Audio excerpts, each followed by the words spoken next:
Jadi kalau ada yang bertanya tentang hakikat Tuhan, apa itu Tuhan, itu mustahil akal kita menjangkau. Tidak mungkin gitu kan. Karena kita tidak tahu hakikat Tuhan itu seperti apa. Yang tahu itu ya Tuhan itu sendiri. Gitu loh. Karena kita tidak pernah bertemu dengan Tuhan dan tidak pernah terbayang Tuhan itu seperti apa, tidak pernah. Hakikatnya lah, esensinya kita tidak tahu. Bismillahirrahmanirrahim. Assalamualaikum warahmatullahi wabarakatuh. Halo seluruh semua, kembali lagi bersama saya. Kali ini di buku Hal-hal yang membingungkan seputar Tuhan, halaman 64 bagi yang punya bukunya. Judulnya adalah Mungkinkah kita mendefinisikan Tuhan?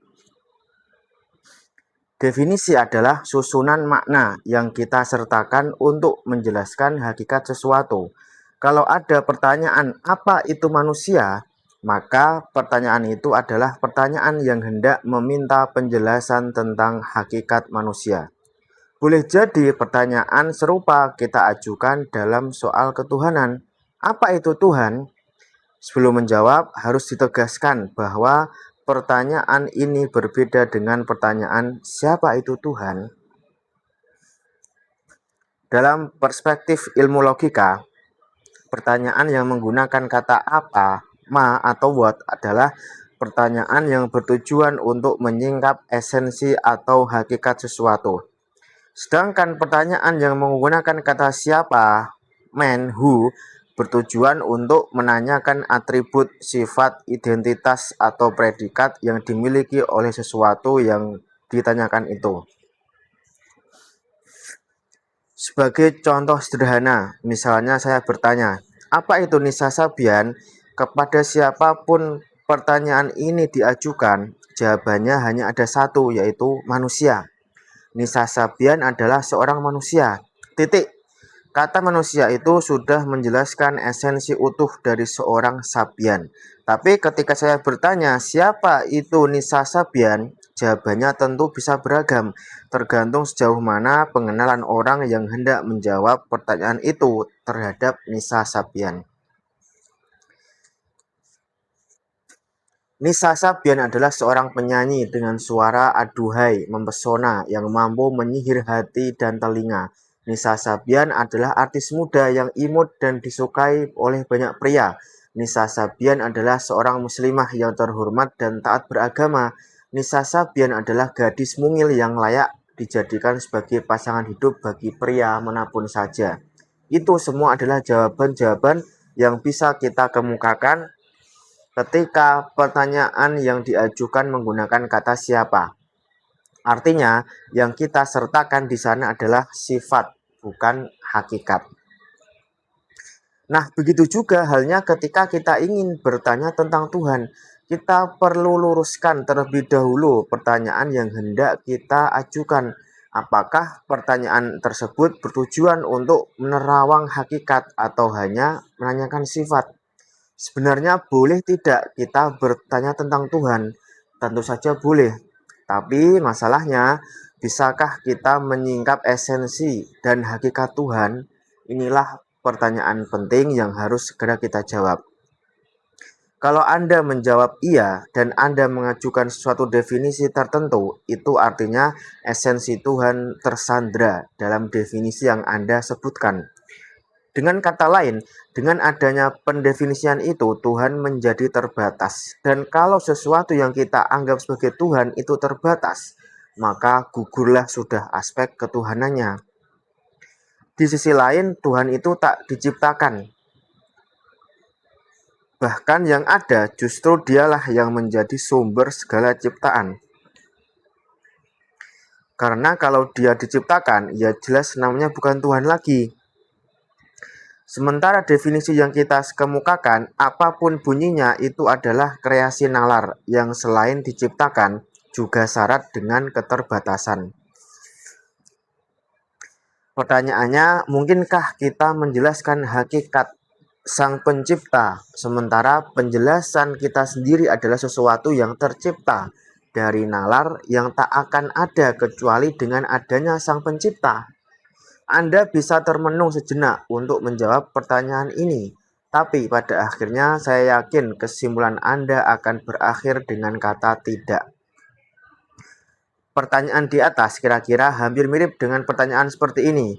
Mungkinkah sebongkah teko menampung hamparan samudera yang terbentang luas di seluruh pelosok jagat raya? Kalau pertanyaan seperti ini yang diajukan dengan tegas, semua orang akan menjawab tidak.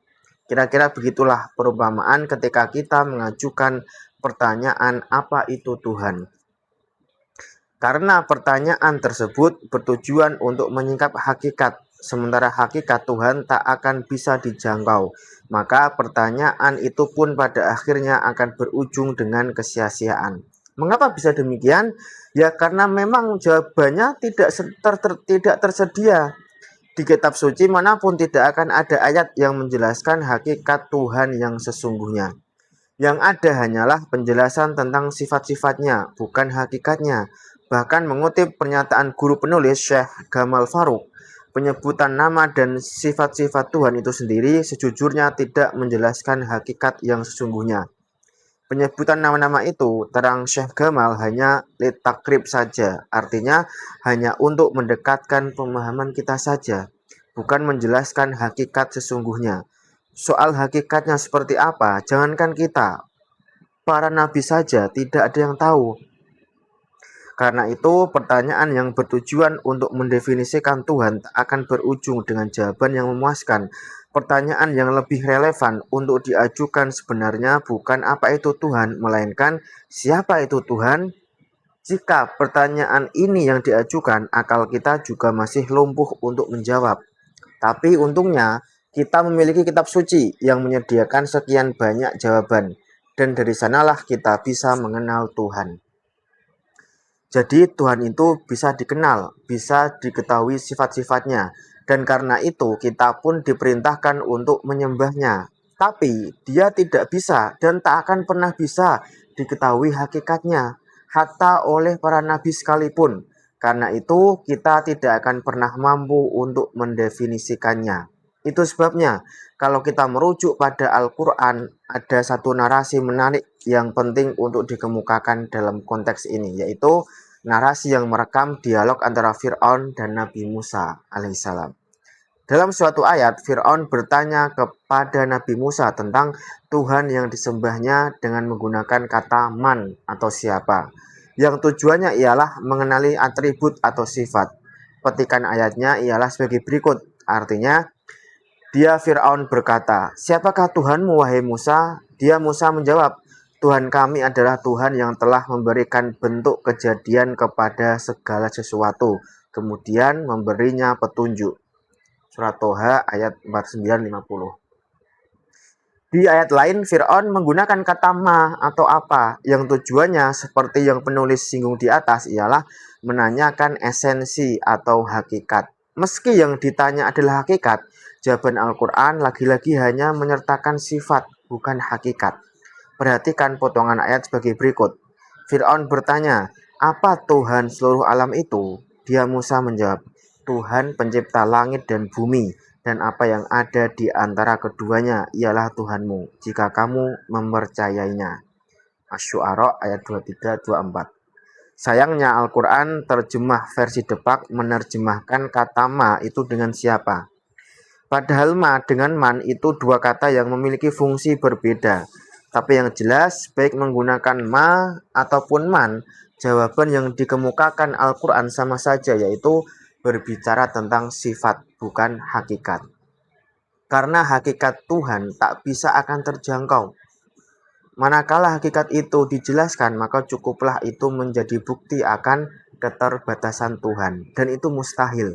Apapun definisi yang kita kemukakan, definisi kita itu adalah syai' atau sesuatu.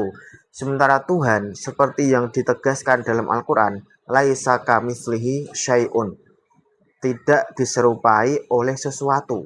Pada akhirnya tak ada yang bisa mengetahui hakikat Tuhan kecuali Tuhan itu sendiri. La ya'lamuha illallah. Manusia hanya bisa mengenal melalui wahyu yang diturunkannya. Sementara hakikatnya sendiri hanya Dia yang tahu. Jadi begini lor, Ini sebuah judul yang membahas terkait mungkinkah kita mendefinisikan Tuhan gitu. Mungkin nggak Tuhan itu kita definisikan gitu kan. Mungkin nggak gitu kan. Nah, jadi di sini ada dua ini ya. Dua apa? Dua frase lah ya. Dua pertanyaan. Yang satu, siapa itu Tuhan? Yang satu, apa itu Tuhan? Nah, kata siapa dan apa itu berbeda fungsi ternyata, tidak sama. Kalau apa atau what atau ma bahasa Arabnya itu menanyakan tentang hakikat sesuatu. Hakikat sesuatu.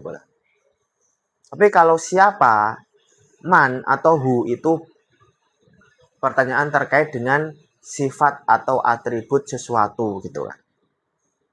Jadi berbeda fungsi gitu kan. Nah, di sini penulis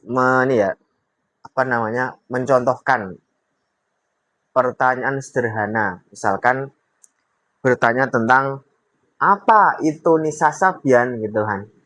Nah, semua orang pasti akan menjawab karena pertanyaan itu apa? Berarti bertanya tentang hakikat. Nah, karena Nisa Sabian itu manusia ya, jawabannya adalah Nisa Sabian itu manusia. Itu jawabannya hanya satu karena pertanyaannya apa gitu.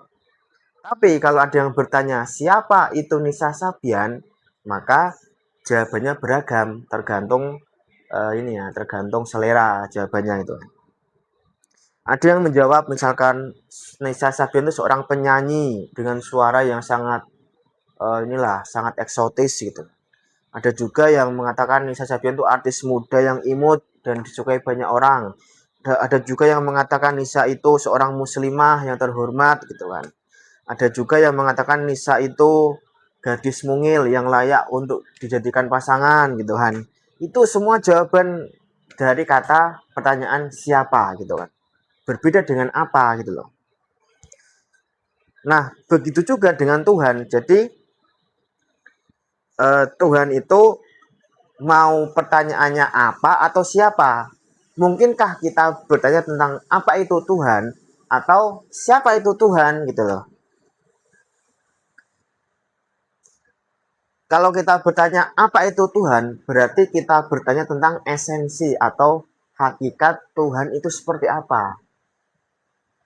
Dan itu saya kira mustahil ya mustahil kita tahu gitu loh hakikat Tuhan seperti apa. Tapi kalau kita bertanya tentang siapa itu Tuhan, itu bertanya tentang sifatnya, atributnya gitu. Nah, kalau itu mungkin kita tahu karena Al-Qur'an memberitahu, Nabi memberitahu gitu. Meskipun itu tidak mewakili, itu mungkin sebagian gitu loh. Jadi kalau ada yang bertanya tentang hakikat Tuhan, apa itu Tuhan, itu mustahil akal kita menjangkau. Tidak mungkin gitu kan. Karena kita tidak tahu hakikat Tuhan itu seperti apa. Yang tahu itu ya Tuhan itu sendiri. Gitu loh. Karena kita tidak pernah bertemu dengan Tuhan dan tidak pernah terbayang Tuhan itu seperti apa, tidak pernah. Hakikatnya lah, esensinya kita tidak tahu. Gitu loh. Karena kalau kita bertanya tentang hakikat Tuhan, apa itu Tuhan? Ini penulis memberikan permisalan, perumpamaan. Misalkan ada sebuah teko gitu kan. Mungkinkah sebuah teko untuk air itu menampung seluruh samudra yang ada di bumi ini gitu kan. Teko kecil mungkin tidak menampung seluruh samudra lautan yang ada di muka bumi ini, mungkin enggak gitu kan nggak mungkin pertanyaannya gitu kan. Teko kecil menampung seluruh lautan samudra yang sangat luas sekali, padahal teko itu hanya mungkin berapa liter gitu kan. Itu kira-kira seperti itu, seperti Tuhan. Kalau kita mendefinisikan Tuhan hakikatnya itu tidak mungkin, tidak akan terapa ya, tidak akan terfikirkan lah seperti itu. Kalaupun kita mendefinisikannya, maka definisi kita itu adalah definisi yang sangat terbatas gitu kan. Maka Tuhan juga terbatas dengan definisi kita, padahal Tuhan itu tidak terbatas. Dan otomatis itu akan menggugurkan ketuhanan gitu loh.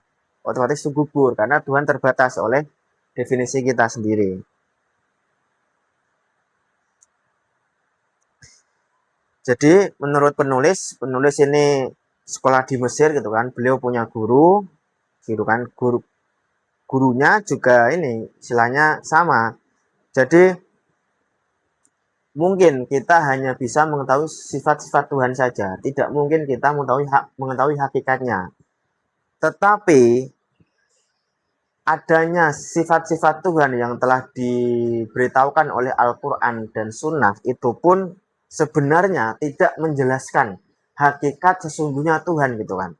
Itu hanya semacam ini aja, takrib lah bahasa Arabnya. Artinya itu hanya untuk mendekatkan pemahaman kita saja. Jadi meskipun kita diinfokan Al-Quran tentang sifat-sifat Tuhan, semuanya yang Asmaul Husna jumlahnya 99 itu sebenarnya juga belum mewakili sepenuhnya, tidak menjelaskan sepenuhnya hakikat Tuhan itu sebenarnya seperti apa. Itu hanya untuk mendekatkan pemahaman kita saja. Padahal istilahnya ya mungkin lebih dari itu, tidak terbatas. Jadi nama-nama Tuhan, sifat-sifatnya itu tidak hanya terbatas pada angka 99 itu hanya ini saja, hanya untuk mendekatkan pemahaman kita saja. Padahal kalau hakikatnya itu kita tidak tahu, tidak terbatas lah, kita tidak tahu gitu.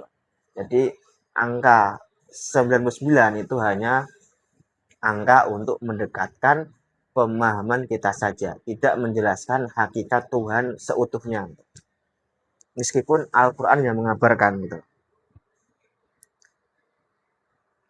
Jadi itu lor. Jadi apa ya namanya? Kalau pertanyaannya apa itu Tuhan, kita tidak akan bisa menjawab. Mustahil. Kalau kita nekat untuk mendefinisikan Tuhan, berarti Tuhan itu terbatas oleh definisi kita. Dan itu tidak masuk akal. Enggak apa ya? Tidak mungkin lah seperti itu. Kita tidak tahu. Tapi kalau siapa itu Tuhan, nah kita bisa menjelaskan sifat-sifatnya, nama-namanya yang kita cari di Al-Quran dan Sunnah. Itu pun, itu saja yang sudah ada infonya, ada kabarnya, itu pun tidak menjelaskan hakikat Tuhan seutuhnya. Itu hanya untuk mendekatkan pemahaman kita saja terhadap kesempurnaan Tuhan lah seperti itu. Nah di sini penulis itu memberikan contoh dialog antara Fir'aun dengan Nabi Musa yang diabadikan di Al-Quran gitu kan, terkait dengan pertanyaan Fir'aun terhadap Nabi Musa. Yang pertama adalah pertanyaan siapa Tuhanmu wahai Musa gitu kan. Jadi ketika Fir'aun berkata siapakah Tuhanmu wahai Musa, kemudian Musa menjawab Tuhan kami adalah Tuhan yang telah memberikan bentuk kejadian kepada segala sesuatu, kemudian memberinya petunjuk. Jadi ketika ada pertanyaan siapa itu Tuhan, kemudian Nabi Musa menjawab seperti itu gitu kan. Inilah memberikan jawaban yang sangat ini ya, sangat apa namanya realistis. Jadi Fir'aun ini paham seperti itu. Ada juga Fir'aun bertanya dengan pertanyaan apa itu Tuhan gitu kan. Di ayat dijelaskan bahwasanya apa Tuhan seluruh alam itu. Nah, kemudian Musa menjawab Tuhan pencipta langit dan bumi dan apa yang ada di antara keduanya itulah Tuhanmu jika kamu mempercayainya. Jadi meskipun Fir'aun itu bertanya tentang hakikat Tuhan, apa itu Tuhan, ternyata Nabi Musa tidak bisa menjelaskan hakikat Tuhan yang sebenarnya.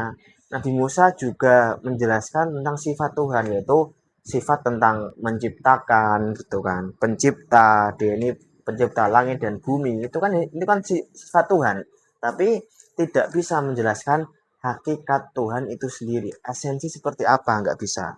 Jadi ada dua pertanyaan Fir'aun. Yang pertama siapa itu Tuhan, yang kedua apa itu Tuhan. Ternyata Nabi Musa menjawab dua-duanya dengan jawaban yang realistis, yaitu tentang sifat Tuhan. Tidak pernah Nabi Musa menjawab tentang hakikat Tuhan itu apa, karena Nabi Musa tidak tahu gitu loh. Jadi sama-sama saja Nabi pun tidak tahu hakikat Tuhan itu seperti apa, sehingga ketika ada pertanyaan dari Fir'aun apa itu Tuhan, dijawab dengan sifat Tuhan, yaitu sang pencipta, pencipta langit dan bumi dan seterusnya. Jadi itu lor. Jadi intinya dalam Al-Quran itu ada ayat seperti ini. Laisa kamitslihi syai'un. Jadi Tuhan itu tidak diserupai oleh sesuatu. Jadi tidak apa namanya? Tidak ada yang sama gitu loh. Tidak ada yang menyerupai. Jadi Tuhan itu bukan sesuatu gitu loh. Apa ya namanya? Jadi intinya segala hal, semua hal di dunia itu kan sesuatu ya, sesuatu. Entah itu bumi, materi, energi itu kan sesuatu. Nah, Tuhan itu bukan sesuatu gitu loh. Tuhan itu beda dari makhluknya. Sehingga laisa kamitslihi syai'un, tidak ada yang menyerupai sesuatu pun di dunia ini, di alam semesta ini gitu. Jadi kalau kita membayangkan Tuhan itu energi, Tuhan itu apa, itu tidak bisa. Karena Tuhan berbeda dengan semua itu, dan itu kita tidak bisa menjangkaunya karena kita terbatas gitu loh. Yang tahu siapa? Yang tahu ya dia sendiri nanti di akhirat gitu kan. Nanti kita akan bisa melihat Tuhan di akhirat. Yang tahu ya dia sendiri, hakikat sesuatu dia sendiri. Hakikat Tuhan itu ya yang tahu dia sendiri, kita tidak tahu gitu loh. Saya kira itu lor. Jadi ini terkait dengan bisa nggak kita mendefinisikan tentang Tuhan gitu loh. Mungkinkah kita mendefinisikan Tuhan? Karena ada dua pertanyaan, siapa Tuhan dan apa itu Tuhan? Ini berbeda fungsi. Kalau apa itu Tuhan itu menunjuk kepada hakikat atau esensi, kalau siapa itu Tuhan itu menunjuk kepada sifat atau atribut atau nama. Itu berbeda. Jadi mungkin kita tahu kalau sifatnya seperti itu, siapa. Tapi kalau hakikatnya kita tidak akan tahu, tidak akan pernah tahu gitu. Kalaupun kita nekat ingin mendefinisikan Tuhan, kita mentok di sifatnya. Kalaupun kita terus mendefinisikan Tuhan, ya kita itu sama aja membatasi Tuhan. Padahal Tuhan itu tidak terbatas gitu kan. Tuhan itu terlalu sempurna untuk kita definisikan. Saya kira itu lor, silakan kalau ada pendapat lain, komen di kolom komentar, kita diskusi sehat terkait dengan ketuhanan ya. Kalau dirasa konten ini benar-benar manfaat, silahkan like, subscribe, komen, dan share seluas-luasnya. Bahwasanya memang Tuhan itu hakikatnya tidak ada yang tahu. Bahkan Nabi pun tidak tahu hakikat Tuhan. Rasulullah pernah ketemu Tuhan gitu kan di Sidratul Muntaha ketika Isra Mi'raj. Tetapi ada apa? Hijabnya gitu kan. Nabi Musa juga pernah ketemu Tuhan di lembah suci tua gitu kan. Tapi juga sama, tidak bisa. Jadi sama-sama tidak bisa. Rasulullah pun bertemu Tuhan itu ada hijabnya, tidak langsung face to face itu enggak, ada hijabnya, tidak bisa Rasulullah ketemu Tuhan. Karena terlalu sempurna. Baiklah, terima kasih. Wassalamualaikum warahmatullahi wabarakatuh.